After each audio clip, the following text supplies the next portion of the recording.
ఈరోజు కరీంనగర్లోని హోటల్ తారకలో పట్టభద్రుల ఎమ్మెల్సీ అభ్యర్థి సర్దార్ రవీందర్ సింగ్ ప్రెస్ మీట్ నిర్వహించారు. వారు మాట్లాడుతూ ఎమ్మెల్సీ ఎన్నికలు సజావుగా జరుగుతాయనే నమ్మకం లేదని చెప్పారు. అధికార పార్టీ కాంగ్రెస్ యథేచ్ఛగా నిబంధనలు ఉల్లంఘిస్తోంది.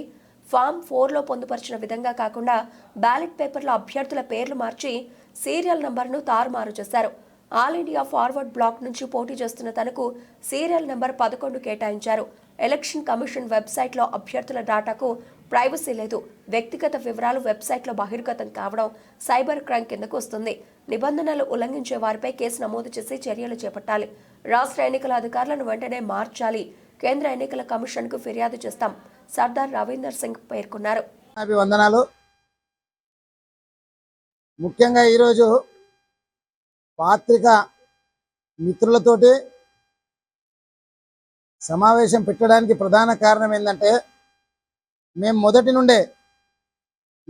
నుండే చెప్తున్నాం, ఈ ఎన్నికలన్నీ కూడా గాంధీ భవన్ ఎలక్షన్స్ అని. గాంధీ భవన్లో ఎలక్షన్ జరిగినట్టే ఈ ఎలక్షన్ జరుగుతుందని ప్రతిసారి చెప్తున్నాం. నామినేషన్ స్టార్ట్ అయినప్పటి నుంచి violation of elections rules and regulations అన్నీ కూడా జరుగుతున్నాయి. మనం చెప్పడం జరిగింది. మంత్రులు కాన్వాయ్గా వచ్చి 50 నుంచి 100 మంది లోపలికి వచ్చి నామినేషన్ వేసినా కానీ వాళ్ళపై చర్యలు లేవు. రెండవది ఫామ్ నంబర్ 4 దాంట్లో వయలేషన్ చేసిండ్రు. ఫామ్ నంబర్ 7లో సీరియల్ నంబర్ను ఎగరగొట్టి నా పేరును 11th గారికి తీసుకొచ్చిండ్రు. దాంట్లో మాకు అన్యాయం చేసిండ్రు. ముఖ్యంగా ఇప్పుడు ఇంకొకటి,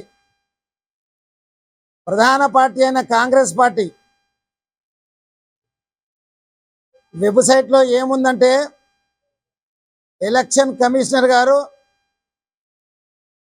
ఒక వెబ్సైట్ను, మేము కనుక ఆ వెబ్సైట్లో పోతే కేవలం ఓటర్ పేరు, తర్వాత వయసు,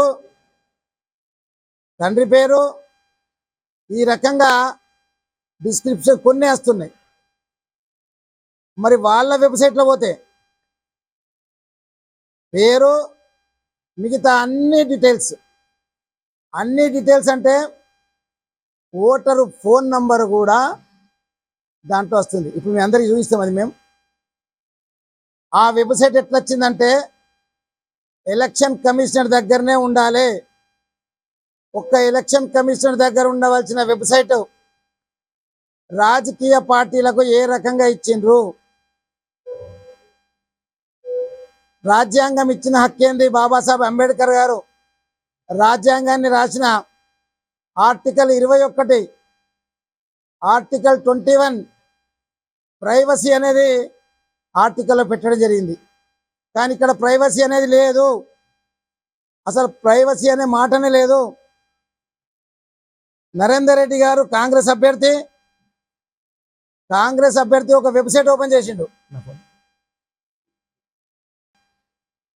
అఫీషియల్ వెబ్సైట్లో చాలా చక్కగా ఏం పెట్టిండంటే, ఆయన కనుక వెబ్సైట్లో కనుక పోతే మీ ఓటర్ పేరు, మన పోలింగ్ బూత్ పేరు, దాంతోపాటు ఒక నంబర్, దాన్ని మేము చూపిస్తాం ఇప్పుడు అందింది. ఇక ఆయన వెబ్సైట్లో పోతే ఇట్లా వస్తుంది, అన్ని ఫోన్ నంబర్లు. ఆయన అఫీషియల్ వెబ్సైట్ ఇట్లా వస్తుంది. అందరు ఆయన వెబ్సైట్కి ఇది, ఇగో ఎలక్షన్ కమిషన్ మాకిచ్చే వెబ్సైట్ ఇది. ఆయనకిచ్చేది ఇది, మాకిచ్చేది ఇది. సో ఇది పూర్తిగా రాజ్యాంగం. ముఖ్యంగా ఎవరి ప్రైవసీని భంగం కల్పియద్దు. ఆ భంగం కలిగించే హక్కు ఈరోజు ఎలక్షన్ కమిషనర్ ఈరోజు ఆ వెబ్సైట్ నమ్ముకున్నది. ఏ రకంగా కమిషనర్ లాగింగ్లో ఉన్న వెబ్సైటు నరేందర్ రెడ్డి కాంగ్రెస్ అభ్యర్థి దగ్గరికి ఎట్లా వస్తుంది? మీకు ఉదాహరణ చెప్తే, ఎవరిదైనా ఒక పేరు చెప్పండి. మీరు దయచేసి మీరు ఒక పేరు చెప్పండి. ఆ పేరులో కొడితే మీ నెంబర్తో పాటు వస్తుంది. అదే కనుక ఎలక్షన్ కమిషనర్ అదే పేరు కొట్టండి, అది రాదు. మీకు చూస్తే నేను ఎవరిదైనా ఒక పేరు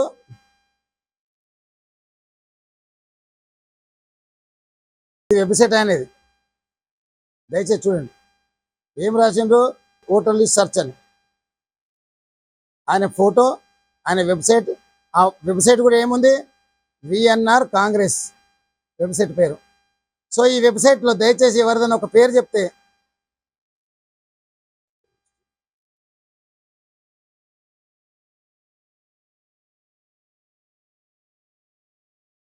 స్పెల్లింగ్ ఏదో తప్పు.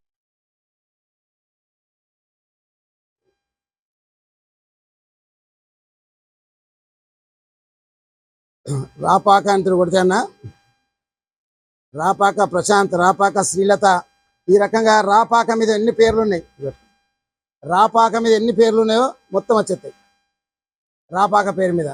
రాపాక శంకర పక్కన ఫోన్ నంబర్, రాపాక శంకర్ది ఒక్క నిమిషం, రాపాక రమేష్, రాపాక శ్రీలత, రాపాక